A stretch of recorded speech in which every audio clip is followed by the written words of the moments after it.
This meeting is being recorded. PowerPoint.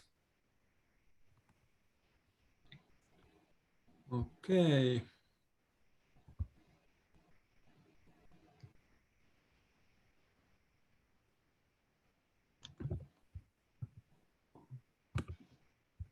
Okay. Very nice. We reached all the way to lecture 17 of my classical Greek introductory course. Oh, interruption. Sorry. Do you do intermediate? Do you follow up? What do you mean, do you follow up? Oh, yeah. We can continue with reading, basic reading course afterwards. Actually, I did that last summer. I held a text course, but I think the text was a tiny bit too difficult, so I could try to choose an easier text this time. But that would be without cost, and that may also involve other people then who have not taken this course. So that will be completely free of charge. So yeah, in the summer I thought about. So if you want to join that, just join. You're welcome. Okay, yeah, but I'll advertise that later. I'll give more information, more detailed information later. Anyway, yes. Okay, so welcome to the 17th lecture of my classical Greek introductory course. And today we are going to overview the formation of the aorist 2, and then we are introduced to a new use of the accusative case, the so-called Accusative Limitations. And the third and last topic of today is a new type of subordinate clause, which is temporal subordinate clauses. But let's begin with the aorist 2. As we remember, the sigmatic aorist, or the aorist 1, just like the sigmatic futural forms, are formed by adding a sigma infix, which is placed between the root and the ending of the verb. And we may remember as well that the indicative aorist forms in the aorist 1 also take an augment, which in turn is placed before the stem of the verb. The aorist 2, which is also called the thematic aorist, again is formed from some verbs with a stem ending in a consonant, like the example feugo, I flee, which we see here on the screen. And the aorist 2 is also augmented. However, it lacks the sigma infix. And this means that in the aorist 2 forms, the aorist stem is distinguished from the present stem in other ways, like for instance through a so-called ablaut, that is a change in vowel sounds in the middle of the stem, as in feugo, the aorist form of which is ephygon. So the present stem is here feug, and this changes to fyg in the aorist. But there are also other ways of forming aorists of the aorist 2 type, and unfortunately the root may sometimes look completely different in the aorist tense when compared to the present. However, if a verb takes an aorist of the aorist 2 type, the aorist stem is usually given in dictionaries.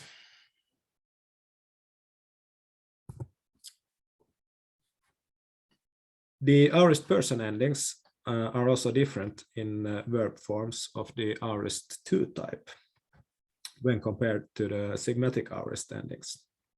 More specifically, the aorist 2 indicatives have the same endings as the imperfect forms, while the other moods have the same endings as in corresponding present tense forms. So let's quickly overview the indicative forms of one verb of the aorist 2 type. The example we have here is the aorist indicative of the verb leipo, which means I leave. So here the aorist stem is lip, and thus we get a lippon in the first person singular, a lippes in the second person singular, a lippen in the third person singular, a lippomen in the first person plural, a lippete in the second person plural, and a lippon in the third person plural. So here the person endings are in fact exactly the same as in the corresponding active imperfect form. And thus the only thing setting these forms apart is the slight difference in the stems. Since, as we remember, the imperfect forms always have the same stem as the present forms of verbs. So the first person singular active imperfect form of this verb would be a leipon. Okay. As I said, in the other moods, the person endings are then the same as in corresponding present tense forms, which we can see if we look at the pairing for the active aorist subjunctive of the verb leipo. So here we have lippo in the first person singular, lippes in the second person singular, lippe in the third person singular, lippomen in the first person plural, lippete in the second person plural, and lipposin with the new efalkystikon in the third person plural. So here, what allows us to distinguish between the aorist forms and the corresponding present tense form is again the difference in stems. Thus, the active present subjunctive is leipo in the first person singular. So the endings are here indeed the same as in the present tense. They are all characterized by the long thematic vowels, which is also the distinguishing mark for subjunctives in general. But the difference between the aorist and the present tense lies here in the root, and the other moods and voices then follow the same pattern. That is, that the endings are the same in the present tense.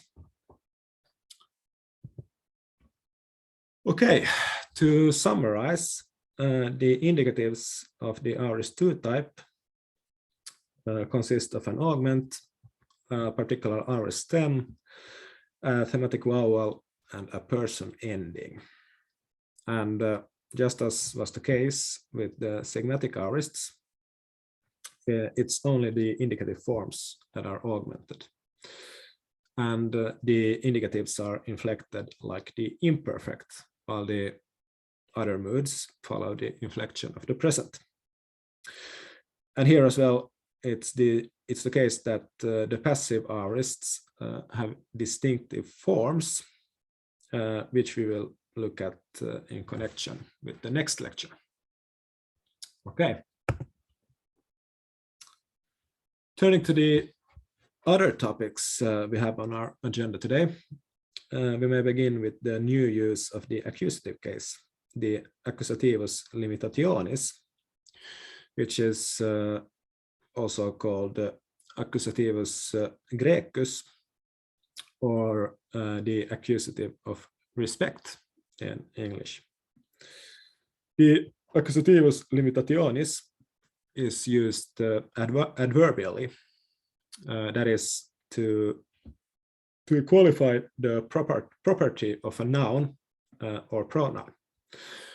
And it cannot usually be translated literally. into English at least. To take an example, kamno teen kefaleen means I have a headache, but a more literal translation would be I suffer with respect to my head.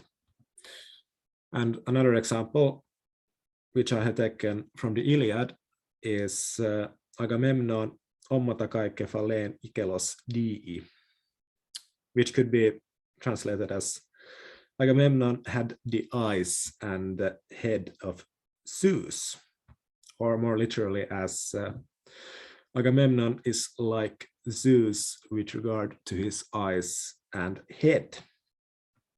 So in both of these examples, the nouns in the accusative case do not stand as objects in the clause, although, as we have learned, this is the normal syntactic function of the accusative, but they function more like adverbs.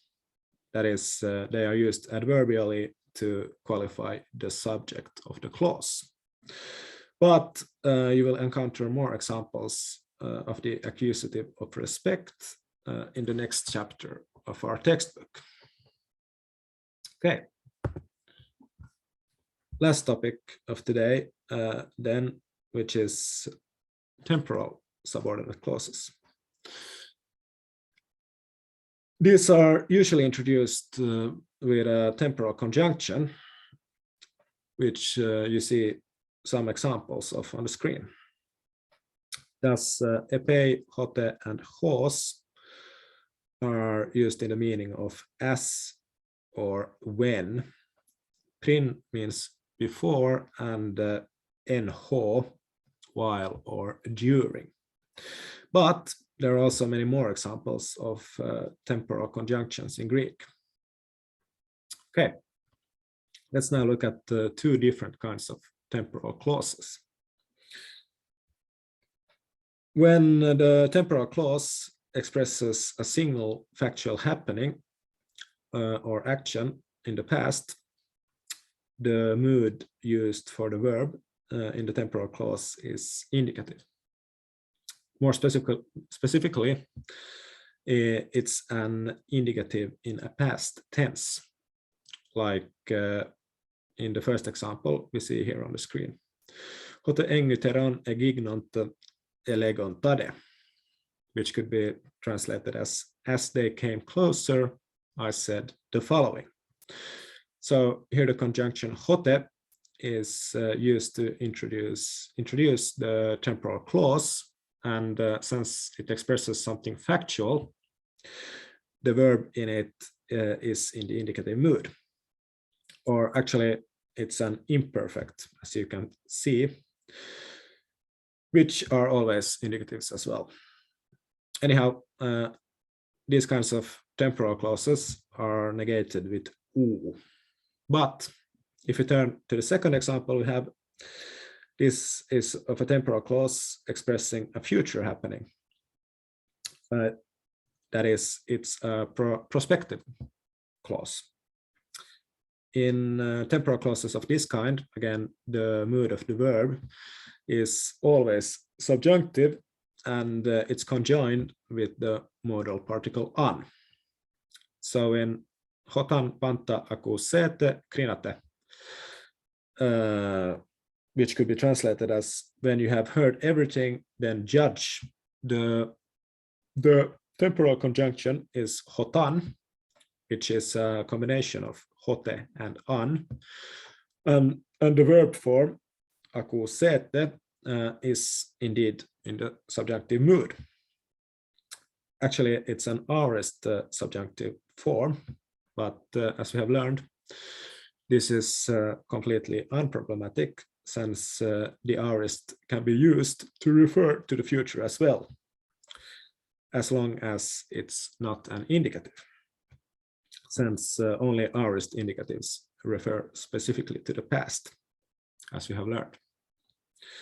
Anyway, these kinds of prospective temporal clauses, which refer to the future and are formed with the verb in the subjunctive together with the modal particle, are then negated with me.